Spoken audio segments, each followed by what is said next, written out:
141편은 우리가 이제 시의 분류상으로 보면 애가, 탄식시, 탄원시 이렇게 나누는 그런 시입니다. 애가의 일반적인 특징은 애가는 하나님께 부르짖음으로 하나님의 이름을 부르면서 시작한다는 것입니다. 이 시도 예외가 아니라서 141편 1절을 보시면 여호와여 하면서 하나님의 이름을 부르면서 이 시가 시작을 합니다. 다윗은 지금 매우 다급한 상황에 있음을 알 수 있습니다. 그래서 이 시에서 다윗은 성급하게 하나님께 속히 와달라고 요청합니다.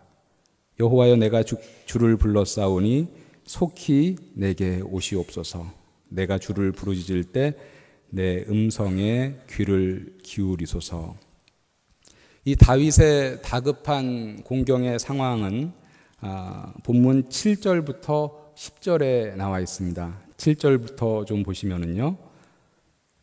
사람이 밭가라 흙을 부스러뜨림 같이 우리의 해골이 스올 입구에 흩어졌도다. 여기서 이제 우리의 해골이 스올 입구에 흩어졌도다. 이 말은 스올은 곧바로 이제 죽음을 의미하죠. 자신들의 삶이 죽음 문턱에까지 이르렀다. 악인들의 극심한 박해로 인하여 지금 우리의 해골이 스올 입구에 흩어지는 지경까지 이르렀다라는 것이죠. 주 여호와여 내 눈이 주께 향하며 내가 주께 피하오니 내 영혼을 빈궁한 대로 버려두지 마옵소서. 나를 지키사 그들이 나를 잡으려고 놓은 올무와 악을 행하는 자들이 함정에서 벗어나게 하옵소서. 악인은 자기 그물에 걸리게 하시고 나만은 온전히 면하게 하소서. 자, 다윗이 이러한 지금 극심한 박해 가운데 공경 가운데 있는데 이러한 때에 우리가 오늘 141편 시편을 통하여 다윗은 그의 경건을 어떻게 지켜나갔는가, 핍박의 상황 속에서 환난의 상황 속에서 다윗이 견지한 경건의 양상들을 우리가 볼 수 있습니다. 네 가지로 좀 나누어서 살펴보겠습니다. 다윗은 이러한 공경 속에서도 그가 하나님께 드리는 기도가 하나님께 올려드리는 분향이라고 생각하고 끊임없이 기도의 분향을 올려드렸던 사람입니다. 2절을 보시죠. 나의 기도가 주의 앞에 분향함과 같이 되며 나의 손드는 것이 저녁 제사같이 되게 하소서. 나의 손을 든다는 것은 사실은 지금 이것은 2절의 평행 구절이죠. 앞에 나의 기도와 마찬가지 나의 기도에 상응하는 것입니다. 손을 든다는 것은 상대방을 절대적으로 의지하고 그를 높이는 행위입니다. 나의 손드는 것이 저녁 제사같이 되게 하소서. 여기서 말하는 저녁 제사는 매일 저녁에 드렸던 이제 상번제였죠. 그래서 매일 규칙적으로 하나님께 올려드리는 제사같이 되게 하소서. 지금 다윗은 하나님께 그가 하는 기도가 마치 분향하는 것과 같이 되고 또 매일 저녁 하나님께 드려지는 상번제와 같이 돼서 하나님께 연락되는 기도가 되기를 간절히 하나님께 간구를 하고 있습니다.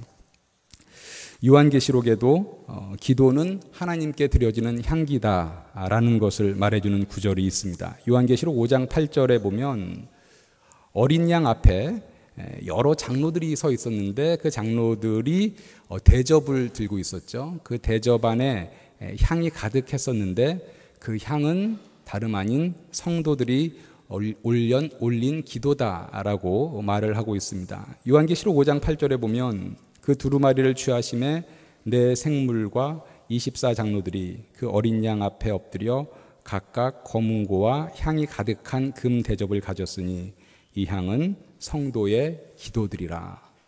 그래서 우리의 기도는 사실은 하나님이 기뻐 받으시는 향기, 우리의 하나님께 드려지는 분향, 그리고 오늘 또 다윗이 말하는 저녁 제사와 같은 것이다 라는 것이죠.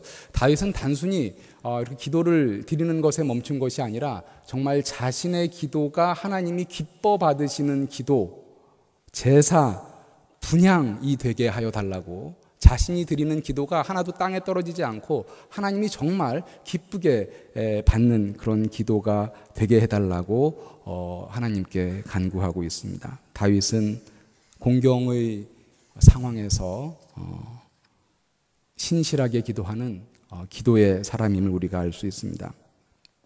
두 번째, 공경의 상황에서 참으로 정신이 없고 마음이 혼미하고 혼란한 상황 가운데서 다윗이 잊지 않았던 경건의 양상 3절에 있습니다.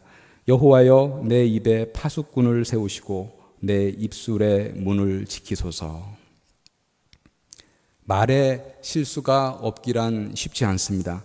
그래서 야고보서 3장 2절에도 이렇게 얘기합니다. 우리가 다 실수가 많으니 만일 말에 실수가 없는 자라면 곧 온전한 사람이라.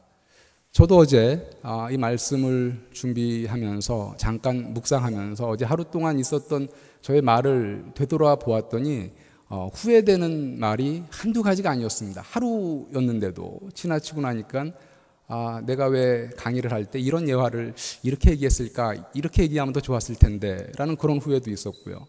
또 어제 어떤 분이 전화를 통해서 제게 부탁한 것이 하나 있었는데 제가 그때 왜 조금 더 그분에게 조금 더 친절하게, 조금 더 공손하게 얘기를 해서 부탁을 들어준다고 말하지 못했을까. 생각하면 저의 말에 아쉬운 부분, 저의 말에 후회되는 부분들이 많이 떠올랐습니다. 다윗은 그 말에 실수가 없도록 하나님께 의지하며 파수꾼을 세워 지켜달라고 간구합니다.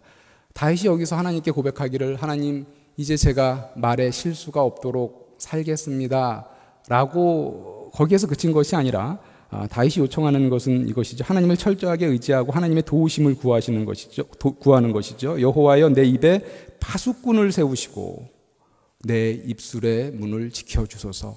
나만 가만히 내버려 두시면 내 입이 어떻게 열려서 어떻게 말할지 모르니까 하나님을 의지하오니 하나님이 좀 컨트롤해 주십시오. 하나님이 파수꾼을 세워서 지켜달라고 얘기하고 있습니다. 세 번째, 다윗이 이렇게 애가를 부르면서 핍박받는 상황 가운데서 경건의 모습을 유지한 것은 4절에 있습니다. 내 마음이 악한 일에 기울어 죄악을 행하는 자들과 함께 악을 행하지 말게 하시며 그들의 진수성찬을 먹지 말게 하소서. 세 번째도 역시 다윗의 경건의 모습은 철저하게 하나님을 의지하는 모습으로 나타나고 있습니다. 하나님, 제가 죄악을 행하지 않도록 최선의 노력을 다하겠습니다 라는 것에서 멈추는 것이 아니라, 하나님, 죄악을 행하는 자들과 함께 악을 행하지 말게 하여 주시옵소서. 하나님이 이끌어 주시옵소서. 하나님이 도와주시옵소서라고 지금 다윗은 하나님의 도우심을 간구합니다. 우리는 피 흘리기까지 죄의 유혹에 대항하여 맞서 싸우는 것이 필요합니다.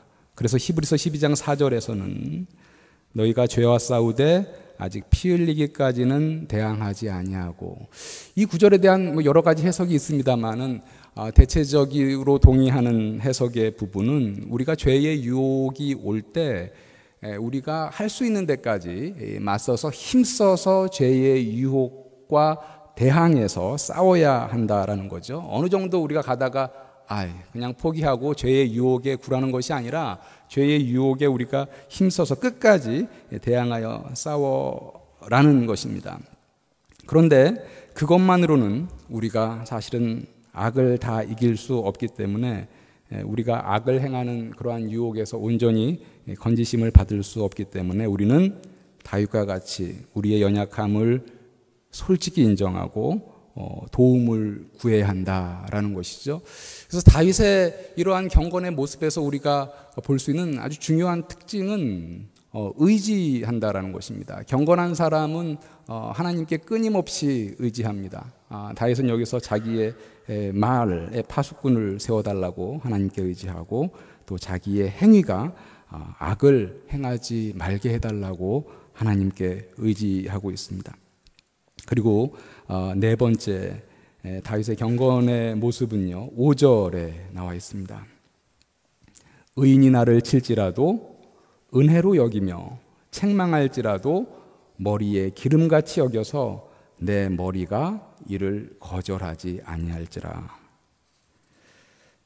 다윗이 아무리 하나님께 입술에 파수꾼을 세워달라고 간구하고 또 그가 악한 행위를 하지 않게 해달라고 간구하지만 그의 삶은 온전할 수 없습니다. 그의 입으로 또 그의 행위로 잘못을 저지르고 죄를 저지릅니다.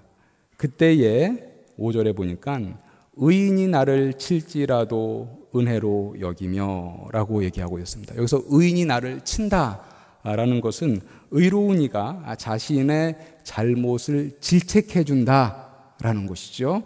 그리고 책망할지라도 머리에 기름같이 여겨서 역시 마찬가지입니다.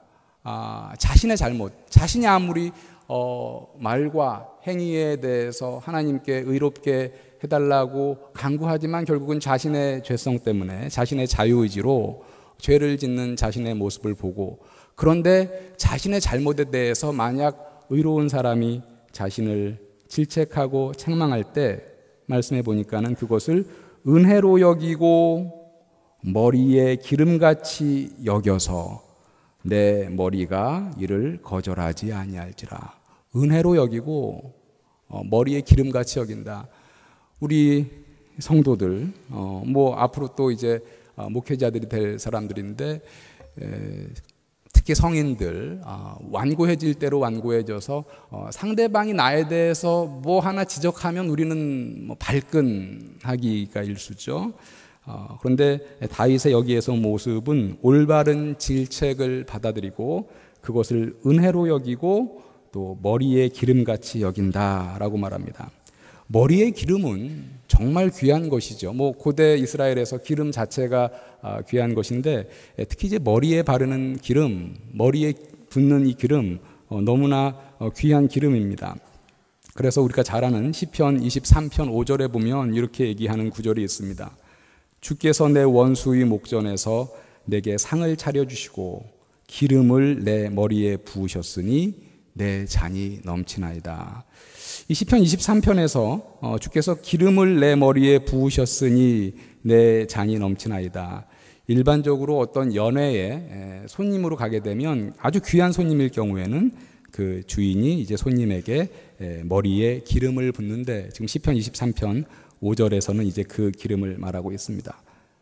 다윗은 다른 사람이 자신의 잘못에 대해서 지적하고 고쳐줄 때 그것을 머리에 기름같이 여기겠다. 이를 거절하지 아니할 것이다 라고 얘기합니다. 다윗의 삶을 실제적으로 볼까요? 다윗의 삶을 실제적으로 보니까 다윗이 밧세바와 범죄를 저질렀을 때 나단 선지자가 와서 그를 질책하죠.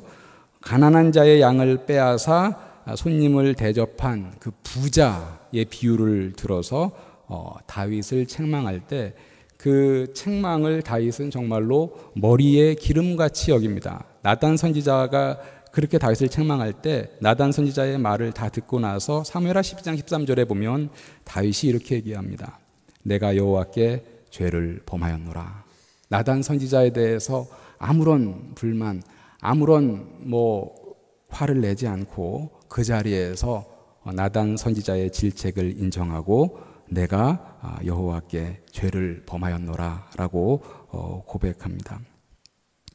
오늘 우리 시편 141편 말씀을 통해서 다윗이 환난 가운데 쓴 애가인데 이 공경 가운데서 다윗이 그의 경건을 어떻게 견지했는지, 사실 우리가 환난, 핍박, 공경에 처하면 우리의 경건의 모습도 흐트러지기가 쉽습니다. 일단 당장 하루하루 살아가는 것이 너무나 어렵고 하나님 앞에서의 모습도 흔들리고 흐트러지기 쉬운데 다윗은 이러한 공경 가운데에서도 우리가 살폈듯이 기도의 향을 끊임없이 올려드리면서 이 기도가 하나님께 연락되는 제사가 되기를 간구하였고 말에 실수가 없도록 하나님께 입에 파수꾼을 세워달라고 간구하였고 악행을 하지 않도록 지켜달라고 하나님께 간구하였고 그리고 이렇게 자기가 하나님께 간구함에도 불구하고 자기는 죄를 짓고 실수하고 넘어지는 존재임을 인식하고 이러한 자신의 잘못에 대해서 의인이 나를 칠지라도 은혜로 여기며 책망할지라도 머리에 기름같이 여기는 대인배였습니다. 삶의 공경에 처할 때 다윗의 이러한 경건을 기억하시고 늘 하나님 앞에서 경건을 붙잡는 주의 백성들이 되시기를 축원합니다.